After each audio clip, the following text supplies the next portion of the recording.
আমেরিকার কিছু অঞ্চলে বিশাল বিশাল জলভূমি রয়েছে। লুজিয়া জলভূমি প্রায় ৫,৬০০ কিলোমিটার এলাকা জুড়ে বিস্তৃত।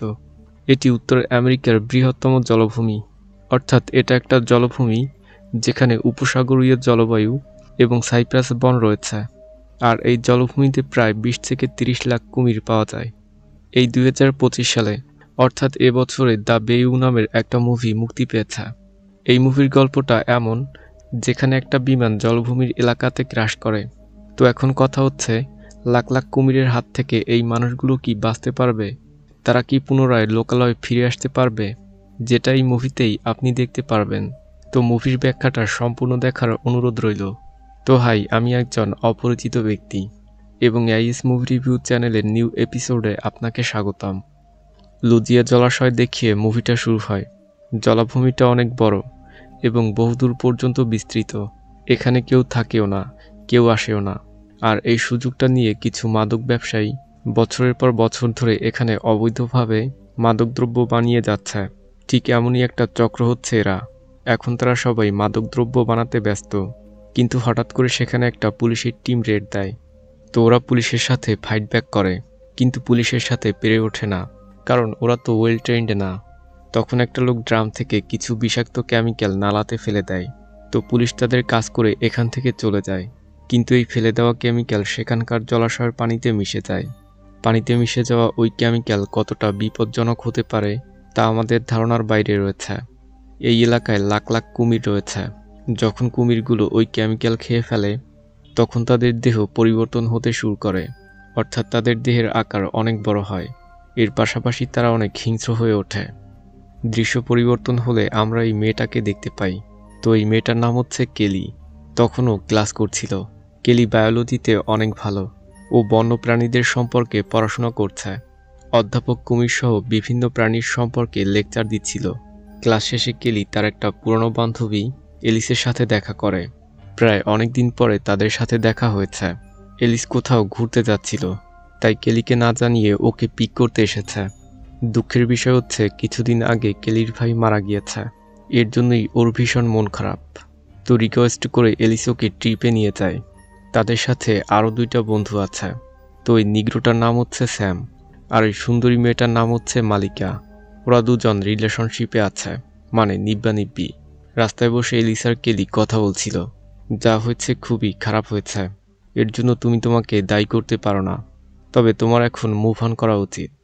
তো কেলির ভাইয়ের মৃত্যু কিভাবে হয়েছে সেটা আমরা সামনেই জানতে পারবো। কিন্তু কেলি এইসব এত সহজেই ভুলতে পারে না। তো রাতে ওরা একটা হোটেলে ওঠে।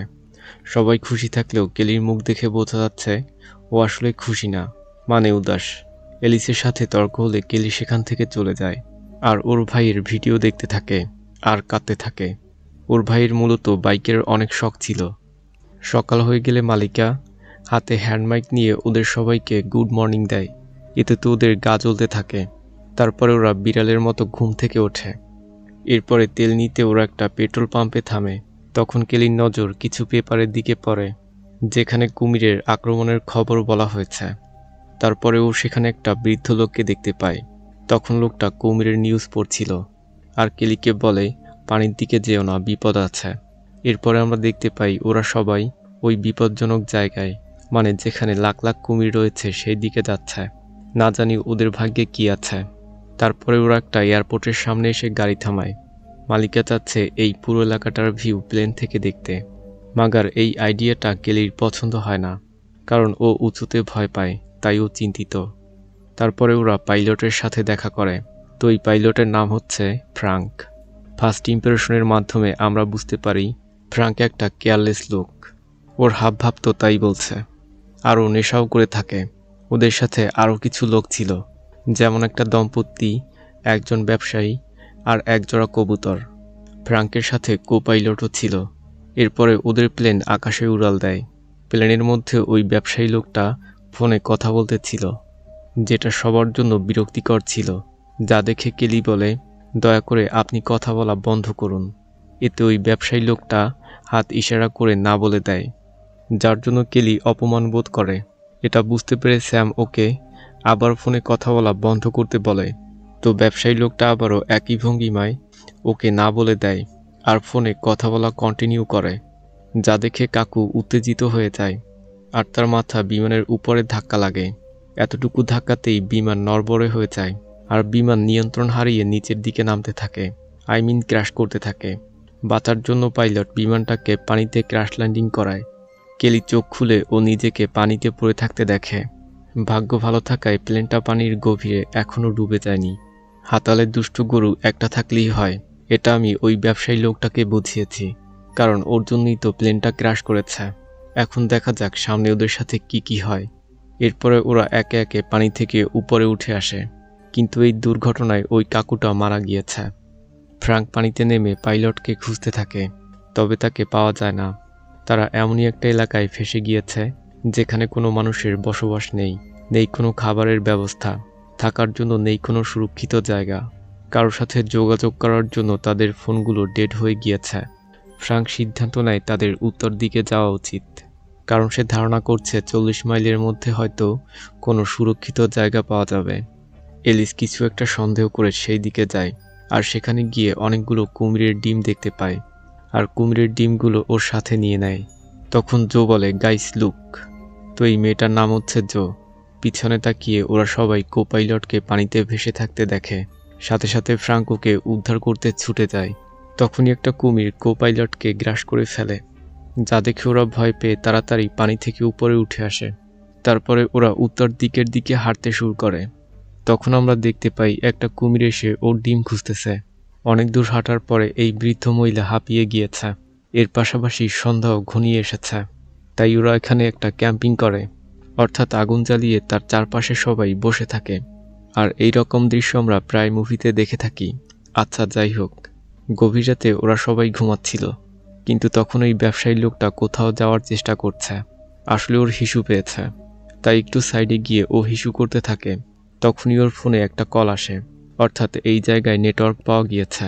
তাড়াহুড়ো করে ফোনটা বের করতে গিয়ে ও ফোনটা হাত থেকে নিচে ফেলে দেয়, আর ফোনটা খুঁজে যেই না মাত্র হ্যালো বলে, তখনই একটা কুমির এসে ওর মাথা চিবিয়ে থেতলে দেয়। পরদিন সকালে সবাই ওর ছিন্ন বিচ্ছিন্ন মৃতদেহ দেখতে পায়, যা দেখে ওদের সবার মধ্যে মৃত্যুর আতঙ্ক ঢুকে যায়। হঠাৎ করে এলিস দূরে একটা টিনের বাড়ি দেখতে পায়। ওরা সবাই আশা করছে সেখানে ওরা মানুষের দেখা পাবে। সাহায্য পেতে ওরা সবাই ওই বাড়ির দিকে যায়। বিপদের আশঙ্কা দেখে কেলি সবাইকে থামতে বলে। কোনো কিছু বুঝে ওঠার আগেই এই মহিলাটাকে একটা কুমির টেনে নিয়ে যায়, আর চারপাশ দিয়ে অনেকগুলো কুমির ওদেরকে আক্রমণ করে। তো ওরা দৌড়িয়ে ওই ঘরের ভিতরে ঢুকে যায়, কিন্তু একটা কুমির জোয়ের পায়ে কামড় দেয়।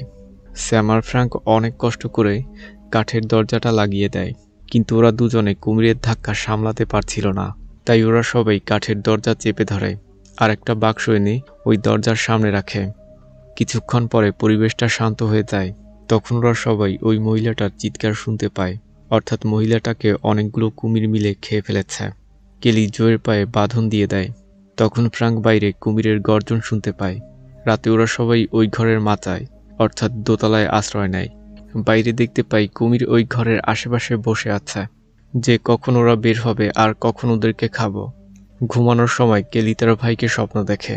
তখন আমরা দেখতে পাই সুপারমার্কেটে একটা লোক টাকার জন্য সবাইকে বন্দুক তাক করে তাদের সবার কাছ থেকে টাকা ছিনতাই করছিল, কিন্তু কেলির ভাই ওই ছিনতাইকারীকে ধরতে চাচ্ছিল, তাই ওর ভাই ওই ছিনতাইকারীর উপর আক্রমণ করে। কেলি যখন বন্দুক দিয়ে ওই ছিনতাইকারীকে মারতে যাবে, তখন ছিনতাইকারী ওর ভাইকে মেরে ফেলে। তো এটাই হচ্ছে ওর ভাইয়ের মৃত্যুর কারণ, যার জন্য কেলি অনেক শোকাহত, কারণ তার চোখের সামনেই তার একমাত্র ভাই মারা গিয়েছে। নিগ্রোটোকে ডাক দিলে কেলির ঘুম ভেঙে যায়। আসলে নিগ্রোটা এই ঘরের জঙ্গলের একটা ম্যাপ খুঁজে পেয়েছে। ম্যাপ অনুযায়ী 4 কিলোমিটার দূরে একটা ফ্যাক্টরি আছে। আমার মনে হয় মুভির শুরুতে যে ফ্যাক্টরিটা দেখেছি সেটার কথাই বলছে। যাই হোক, দেখা যাক কি হয়। কিন্তু পাইলট এই ফ্যাক্টরিটার সম্পর্কে কিছুই জানে না। ওর মনে হচ্ছে ম্যাপটা ভুলও হতে পারে। কেলি আর স্যাম সিদ্ধান্ত নেয় তারা কোনো মতে এই ফ্যাক্টরিটা পর্যন্ত পৌঁছাবে, কিন্তু মালিকা বলছিল এই কাঠের ঘরে থাকাটাই তাদের জন্য সেফ। তো এই বিষয়টা নিয়ে তাদের মধ্যে তর্ক বিতর্ক হয়, যা দেখে ফ্রাঙ্ক সবাইকে ভোট দিতে বলে। তো সবাই ভোট করলে মালিকা ভোটে হেরে যায়, যার জন্য সবাই ওই ফ্যাক্টরির দিকে যাওয়ার সিদ্ধান্ত নেয়। তখন কেলি বলে, যদি কোনো কুমির কাউকে টার্গেট করে তাহলে পিছনে ফিরে তাকানোর সুযোগ নেই, সামনের দিকে এঁকে বেঁকে দৌড়াতে হবে, কারণ তারা ঘন্টায় 24 মাইল পর্যন্ত গতিবেগে ছুটতে পারে আর আমাদেরকে ধরতে পারলে চিরে টুকরা টুকরা করে খেয়ে ফেলবে, এমনকি হাড্ডিও বাদ দিবে না। ভয়ে ভয়ে ফ্রাঙ্ক দরজা খোলে, কিন্তু তখন সেখানে কোনো কুমির ছিল না। তাই ওরা ম্যাপ অনুযায়ী সামনের দিকে আগাতে থাকে। তবে সবার মধ্যে আতঙ্ক বিরাজ করছিল যে কখন কি হয়ে যায়। যেহেতু জোয়ের পায়ে কুমির কামড় দিয়েছে, তাই ও আর হাঁটতে পারছিল না। ও ধীরে ধীরে অসুস্থ হয়ে পড়ছে। একটু থেমে ওরা আবার হাঁটতে শুরু করে। তবে এবার একটা নদী ওদের পথ আটকে দেয়। সামনে যেতে হলে ওদেরকে এই নদীটা পার হতে হবে। কিন্তু এই নদীতে সাঁতার কাটা মানে সুইসাইডের মতো। কেলি বলে, আমরা কাঠ দিয়ে একটা ভেলার মতো বানিয়ে নদীটা পার হতে পারি। মালিকের সাথে সবার দ্বিমত হওয়ায় ও কারোর সাথে ভালো করে কথা বলছে না, মানে নিজেকে এক কোণায় সরিয়ে নিয়েছে। কেলি সবাইকে বলে, কাল রাতে যেহেতু বৃষ্টি হয়েছিল, তাই ঠান্ডা পেয়ে কুমির এখন বিশ্রাম নিচ্ছে। তারা এই সময় আক্রমণ করবে না। কেলি যেহেতু বায়োলজির স্টুডেন্ট, তাই ও কুমিরের হাবভাব আচরণ সম্পর্কে জানে। তো কেলির মুখে এই কথা শুনে সবাই ভেলা বানানোর কাজ শুরু করে দেয়। জঙ্গল থেকে গাছের ডাল এনে কিছু ঘন্টার মধ্যে ওরা একটা ভেলা বানিয়ে ফেলে। আর যখন সবাই ভেলায় উঠে পড়ে, তখন স্যাম কেলির ব্যাগ আনতে যায়। কিন্তু ও যখন ব্যাগটা নেয়, তখন দেখতে পায় 2টা কুমির তাদের দিকে তেড়ে আসছে। সাথে সাথে ও ভেলায় উঠে পড়ে, যা দেখে জো একটা কঠিন সিদ্ধান্ত নেয়। ও নির্ভয়ে কুমিরের দিকে তাকিয়ে আছে। মনে হচ্ছে ও সব আশা ছেড়ে দিয়েছে। শেষবারের জন্য ও ওর ভালোবাসার মানুষটাকে দেখে নেয় আর আই লাভ ইউ বলে জো পানিতে ঝাঁপ দেয়, যা দেখে ডম ওকে বাঁচাতে চায়। কিন্তু ফ্রাঙ্ক ও স্যাম ডমকে পানিতে ঝাঁপ দিতে দেয় না, আর কুমির ওকে পানির নিচে টেনে নিয়ে যায়। এখানে জো নিজের জীবন দিয়ে ওদের সবাইকে বাঁচিয়ে দিয়েছে। এর কিছু সময় পরে ওরা সেই ফ্যাক্টরিতে পৌঁছে যায়। নিজের চোখের সামনে জিএফকে মরতে দেখে ডম একেবারেই ভেঙে পড়েছে। ফ্যাক্টরিতে গুলি পড়ে থাকতে দেখে ফ্রাঙ্ক বলে, হতে পারে এটা কোনো অবৈধ কারখানা। তাই ফ্রাঙ্ক সবাইকে সতর্ক করে। ফ্যাক্টরিতে ওরা কোনো মানুষের চিহ্ন খুঁজে পায় না। তাছাড়া ওরা দেয়ালে মানুষের তাজা রক্ত দেখতে পায়, যা দেখে ওরা সবাই আরও ভয় পায়। তখন ওরা সেখানে একটা ছেলেকে দেখতে পায়। অনেক আগে থেকেই যেহেতু ছেলেটা গুলিবিদ্ধ ছিল, তাই ছেলেটা ওদের সামনে তখনই মারা যায়। অন্যদিকে কথায় দ্বিমত হওয়ায় ফ্রাঙ্ক ও মালিকার মধ্যে ঝামেলা হয়। তাই ফ্রাঙ্ক উপর থেকে মালিকাকে নিচে ফেলে দেয়। মালিকের ঝুলন্ত অবস্থায় ফ্রাঙ্কের কাছে সাহায্য চায়, কিন্তু ফ্রাঙ্ক ওকে কোনো সাহায্য করে না। তখনই সিলিং থেকে একটা কুমির এসে ফ্রাঙ্ককে গিলে ফেলে। মালিকার চিৎকার শুনে ওরা সবাই মালিকাকে হাত ধরে টেনে উপরে তোলে, যাতে মালিকার প্রাণ বেঁচে যায়। আর সবাই জানতে পারে ফ্রাঙ্ককে কুমির মেরে ফেলেছে। কিন্তু এখন ওরা জানে যে কোনো সময় যে কারো প্রাণ যেতে পারে। ফ্যাক্টরিটা এক্সপ্লোর করতে করতে ওরা একটা বেসমেন্টের মধ্যে ঢুকে পড়ে। অটোমেটিক দরজাটা লক হয়ে যায়। ডম যখন বেসমেন্টের লাইট অন করে, তখন সেখানে কুমির দেখে ওদের পায়ের নিচ থেকে মাটি সরে যায়। সেখানে অনেকগুলো কুমির ঘুমাচ্ছিল। কেলি বেসমেন্টের অন্য একটা রুমে ওয়াকি টকি দেখতে পায়। ওই রুমে যেতে পারলে তারা কন্ট্রোল রুমের কাছে সাহায্য চাইতে পারবে। তাই কেলি নিঃশব্দের সামনের দিকে আগাতে থাকে। তবে কেলির বুক ধড়ফড় করছে। যে কোনো সময় সে কুমিরের খাবার হয়ে যেতে পারে। শ্বাসরুদ্ধকর অবস্থায় একে একে ওরা সবাই কুমিরের গা ঘেঁষে সেখান থেকে চলে আসে। স্যাম অর্থাৎ নিগ্রোটা যখন কুমিরের গা ঘেঁষে আসছিল, তখন স্যাম কুমিরের ডিমের উপর পাড়া দিয়ে ফেলে। শব্দ হলে কুমিরের ঘুম ভেঙে যায়। মৃত্যুর ভয়ে স্যাম পুরোই নিথর হয়ে গিয়েছে। দ্রুতই ওই কুমিরটা স্যামকে আক্রমণ করে। এক কামড় দিয়ে স্যামের মাথা কেটে ফেলে। মালিকা এই দৃশ্য সহ্য করতে পারছিল না। জীবন বাঁচাতে ডম ওই রুমের দরজাটা বন্ধ করে দেয়। গায়ের সমস্ত শক্তি প্রয়োগ করে ডম দরজাটা চেপে ধরে। অন্যদিকে কুমিরগুলো এই রুমে আসার জন্য দরজা ধাক্কাচ্ছে। কেলি ওয়াকি টকির সাহায্যে কন্ট্রোল রুমের সাহায্য চায়। এরপরে কেলি সেখানে একটা পুরাতন পিস্তল পায়। এতে ওর সাহস একটু বেড়ে যায়। এবার ওদেরকে এই রুম থেকে বাইরে যেতে হবে, কারণ রেস্কিউ টিম তো তাদেরকে বাইরে থেকে রেস্কিউ করবে। পরিবেশটা শান্ত হলে ডম দরজা খুলে অন্য রুমে আসে। ডমের পিছু পিছু বাকি সকলে আসতে থাকে। তখন ওরা দেখতে পায় একটা কুমির তাদের দিকে আসছে, যা দেখে ওদের নিঃশ্বাস ঘন হয়ে ওঠে। এবার কি হতে যাচ্ছে কুমিরের খাবার। এলিস চালাকি করে ওর ব্যাগে থাকা কুমিরের ডিম থেকে একটা ডিম ওই কুমিরের সামনে ধরে। এতে কুমিরটা কিছু সময়ের জন্য শান্ত থাকে, কিন্তু এলিসের টেকনিক কাজে আসে না। কুমিরটা এলিসের হাতে কামড় দেয় আর ওর হাত একদমই কেটে ফেলে। এরপরে যখন এলিসকে খেতে যাবে, তখন কেলি ওই কুমিরটার উপর গুলি করে। ডম একটা চাপাতি দিয়ে কুমিরটার গায়ে কোপ মারতে থাকে। কিন্তু এতে কোনো কাজ হয় না। কেলি আবারও গুলি করলে কুমিরটার নজর কেলির উপর পড়ে। এই ফাঁকে ওরা এলিসকে সেখান থেকে নিয়ে যায়। তখন পিস্তলের গুলি শেষ হয়ে যায়। কুমিরটা ওর দিকে তেড়ে আসলে ও কোনো মতে ওই চাপাতিটা কুমিরের চোখের ভিতরে ঢুকিয়ে দেয়। এরপরে ও একটা কেমিক্যালের ড্রাম কুমিরের দিকে ফেলে দেয় আর খুবই রেগে ওই কেমিক্যালে আগুন ধরিয়ে দেয় যাতে কুমিরটা পুড়ে মারা যায়। তারপরে ওরা সেখান থেকে বাইরে এসে হাঁটতে থাকে। ভয় কাটিয়ে এবার ওরা নির্ভীক হয়ে উঠেছে।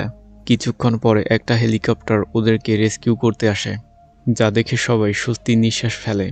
দৃশ্য পরিবর্তন হলে আমরা কেলিকে দেখতে পাই, অশ্রুভরা চোখে। তখন ওর ভাইয়ের অস্থি পাহাড় থেকে নিচে ফেলে দিচ্ছে। এরপরে কেলি বাইক চালিয়ে সেখান থেকে চলে আসে। মুভিটা শেষ হওয়ার আগে আমাদেরকে একটা টুইস্টে দেখানো হয়। সেটা হচ্ছে পাইলট অর্থাৎ ফ্রাঙ্ক এখনও বেঁচে আছে। এখন কথা হচ্ছে ও কি এখান থেকে বাঁচতে পারে কি পারে না। এটা একটা সাসপেন্স হয়ে থাকলো। আর ক্যাপ্টেনের যন্ত্রণাদায়ক হাসির মাধ্যমে মুভিটা এখানে শেষ হয়ে যায়।